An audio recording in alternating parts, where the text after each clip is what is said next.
Des sacs d'ordures qui débordent, des trottoirs impraticables et des rues transformées en dépotoirs. À Beyrouth, l'odeur des déchets s'est installée dans l'air de la ville.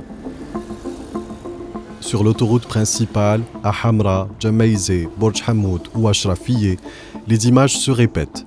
Poubelles pleines, bennes à ordures bloquées et des passants contraints de marcher sur les déchets pour traverser.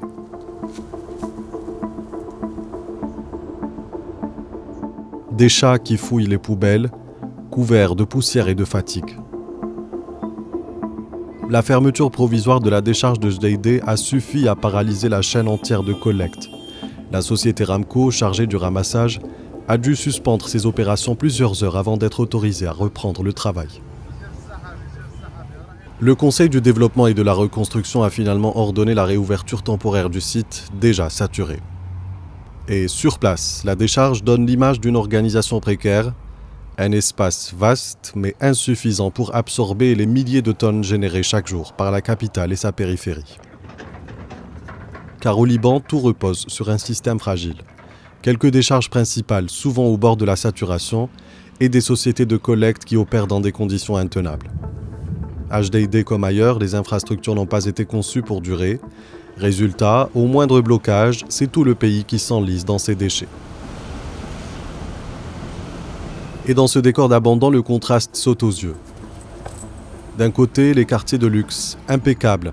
De l'autre, des ruelles laissées à l'anarchie et à la crasse. Comme si deux Libans coexistaient, sans jamais se rencontrer. Même après la réouverture du site, les agents de nettoyage restent dépassés.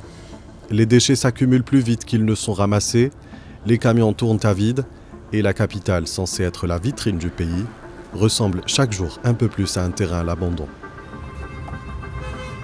Les habitants n'en peuvent plus. Ils déplorent un quotidien devenu invivable. Vraiment, on ne sent pas qu'on a des responsables. On ne sent pas qu'il y a des gens qui aiment vraiment ce pays. Parce que vraiment, comme vous le savez maintenant, c'est le plus beau pays du monde. Et on est en train de salir le plus beau pays du monde. Même si vous allez au fin fond des forêts, vous trouvez des saletés au fin fond des forêts. Vous vous dites, j'ai envie d'aller faire un tour du côté des...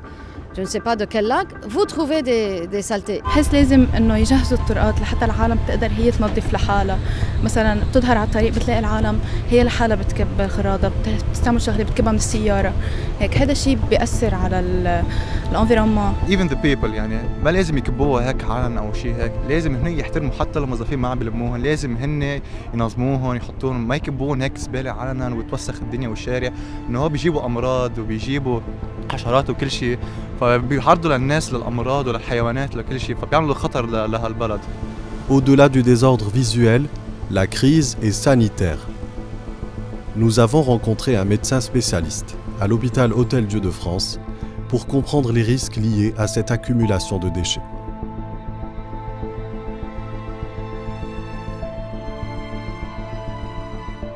On a pas mal de malades qui sont asthmatiques et qui peuvent ne pas avoir une bonne respiration à cause de ces odeurs. Il ne faut pas aussi oublier que ce genre de choses, ces saletés-là, ces déchets, peuvent facilement propager des mouches. Il y aura des mouches qui vont venir, des souris, des rats, et vous pouvez imaginer cette rencontre entre différentes espèces, qu'est-ce que ça peut engendrer au point de vue de maladies infectieuses.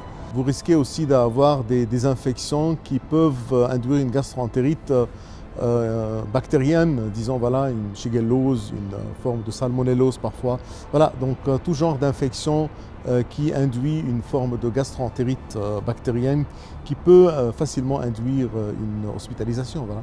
Le Liban produit chaque jour près de 7000 tonnes de déchets, mais moins de 10% sont réellement traités. Le reste finit dans des décharges saturées ou à ciel ouvert. La crise de Jdeïdé n'est qu'un avertissement, un système épuisé, sans stratégie ni autorité claire, et Beyrouth, faute de mieux, continue de respirer ses poubelles.